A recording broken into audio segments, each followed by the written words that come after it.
Una vez que hemos dado los primeros pasos por la tierra de Israel, vamos ahora a dar un repaso a su historia y a considerar también los primeros años de la iglesia cristiana. Nuestro punto de partida será el patriarca Abraham, de quien dice el libro del Génesis que Dios le cambió el nombre por el de Abraham, y el pueblo elegido remonta su genealogía hasta él. Es necesario emprender desde este punto para entender los sucesos posteriores.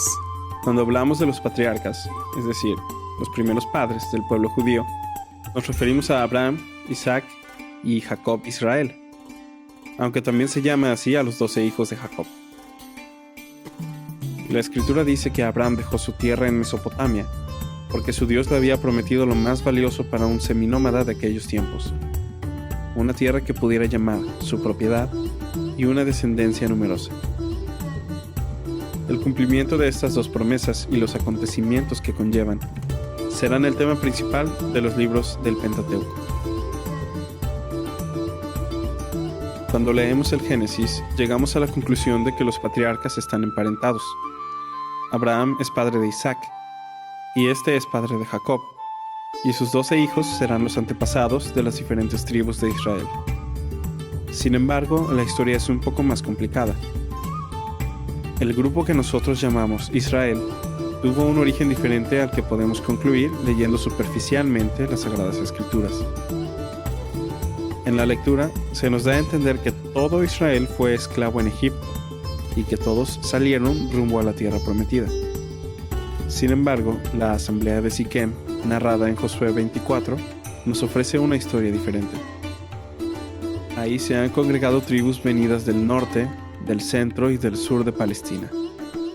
Además, está un conjunto de tribus que venían huyendo de la esclavitud en Egipto. Cada tribu o grupo de tribus cuentan su propia historia y hablaban del padre de su respectivo clan, de su antepasado principal. Para algunos de ellos, ese antepasado es Abraham, para otros es Isaac, para otros es Jacob y para otros es Israel.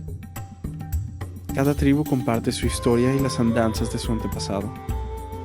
El conjunto de tribus se siente identificado con las narraciones que aportan los clanes venidos desde Egipto, que comparten sus tradiciones sobre la esclavitud en las tierras del Nilo, la liberación, la alianza establecida con ellos en el Sinaí, la donación de la ley, la marcha por el desierto y la posesión de la tierra que Dios prometió a Abraham.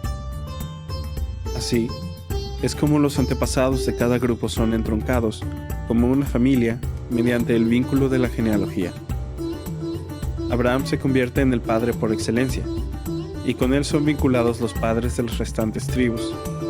Así, Isaac, Jacob e Israel son emparentados entre todos y se convierten en los patriarcas del pueblo de Israel. Y para conservar el número 3, símbolo de plenitud, Jacob es identificado con Israel.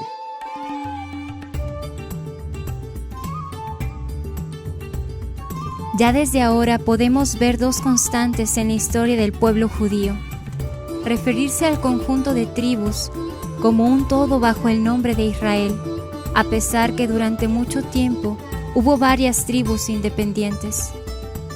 La distinción de dos grupos distintos, Israel y Judá, que estuvo vigente la mayor parte del tiempo, solo fueron un grupo unido durante los reinados de David y Salomón. Finalmente, en la época de los patriarcas se establecieron varios santuarios que se usarán a lo largo de la historia del pueblo judío y cuya justificación se encuentra en las teofanías que los diferentes patriarcas tienen en dichos lugares. Abraham vive su manifestación de Dios en Hebrón Mambré. Isaac la tendrá en Berseba. Jacob la tendrá en Betel e Israel en Siquem. El Pentateuco tendrá cuidado de hacer pasar a los patriarcas por dichos lugares como un modo de conectar no solo su historia, sino su fe en el Dios único de Israel. Nace así los dos grupos de tradiciones, las del norte con Jacob e Israel, y las del sur, con Abraham y Jacob. El libro del Génesis dedica mucho espacio a Abraham, el padre del pueblo de Israel. De Isaac solo se hace menciones en relación a su padre o en relación a su hijo Jacob. De Jacob se narran 2 ciclos de historias, la relativa a su hermano Esaú y la relativa a su cuñado Labán. Finalmente, la última parte del libro se dedica a la historia de José, que enlaza a los patriarcas del Génesis con los hebreos sometidos a esclavitud y liberados por Moisés, narrado en el Éxodo. El acontecimiento del Éxodo y la figura de Moisés. Así como en el periodo patriarcal era difícil descifrar la historia y los motivos religiosos que produjeron la obra del Génesis, del mismo modo hemos de ver los acontecimientos del Éxodo.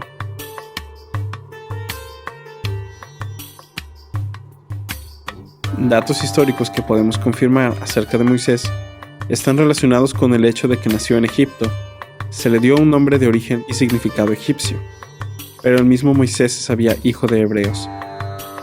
En cuanto a la época en que se sitúa esta historia, es posible que sea durante el reinado de Ramsés II, puesto que se habla de las ciudades granero, Pitón y Ramsés. Una vez que Moisés ha huido de Egipto tras asesinar a un egipcio, el Éxodo dice que se refugió en Madián, en la casa de un sacerdote madianita llamado Jetro, o Reuel, quien le entrega a su hija Séfora como esposa. Durante su estancia en Madián, tiene un encuentro con Dios, quien se revela como el Dios de Abraham, Isaac y Jacob, dando a conocer además su nombre y eligiendo a Moisés para una misión: sacar a Israel de Egipto, liberarlo de la esclavitud y para que vaya al desierto a rendirle culto. A continuación, se narra una serie de obras milagrosas que Dios realiza a través de Moisés y Aarón. Este drama va en constante increciendo, mostrando el inigualable poder de Dios que llega a su culmen con la muerte de los primogénitos, que coincide también con la celebración de la fiesta de Pascua, tanto en su versión agrícola, mediante el uso de panes ácimos, como en su versión pastoril, que consiste en sacrificar un cordero de 1 año y comerlo como símbolo de comunión con Dios y con la comunidad elegida. De las 10 plagas no podemos decir mucho, salvo que es posible que algunos sucesos naturales hayan servido de vínculo para expresar esa presencia poderosa de Dios, que salva siempre a los que sufren. A continuación, se narrará la salida del pueblo y la persecución a la que el pueblo se ve sometido por algunos grupos de soldados, y cuando el pueblo se ve asediado por el enemigo, de una manera inesperada, de pronto se vieron sin enemigos que les acosasen, y con entera libertad para poder continuar su camino. Los datos que tenemos en torno a la donación de la ley o decálogo son sencillos. El pueblo acampó a las faldas del monte Sinaí u Horeb, según las tradiciones. El pueblo experimenta una serie de vicisitudes que van moldeando su fe en Dios. Entre estos elementos figura el decálogo, que ha sido siempre asociado a la figura de Moisés. Es probable también que no se haya dado una sola salida de Egipto, sino que en el Éxodo se mezclen las varias salidas y las varias peregrinaciones por el desierto antes de llegar a la tierra prometida. Uno de los puntos claros en este peregrinar es la estancia en Cadés, porque durante este punto se sitúan algunos hechos sobresalientes. El primero, muere la hermana de Moisés y Aarón. El segundo, se prepara la exploración de Hebrón y sus alrededores. Y tercero, se envía unos emisarios a Edom para pedir permiso de paso por su territorio. Finalmente, en la Transjordania, en las planicies de Moab, tiene lugar un evento que es ciertamente histórico: la muerte de Moisés en el monte Nebo, poco antes de llegar a Cisjordania.